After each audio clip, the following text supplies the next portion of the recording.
Hi everyone, today's video I'll show you how to use the motion tracking in Filmora like a pro.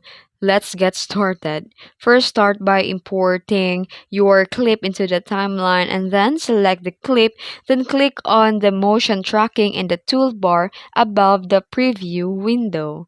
And then a tracker box will appear. Drag and resize it over the object you want to track, like someone's face or a moving car. Then click the Start Tracking, and the Filmora will analyze the movement frame by frame. Next, choose the element you want to follow the motion. This can be the text, image, or even emoji. Place it into the timeline above the video and link it to the track object using the track object drop down. Now play the video. Your element will follow the motion perfectly.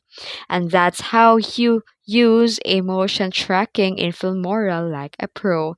If you found this video helpful, don't forget to like, subscribe, and comment below what effects you want me to break down next.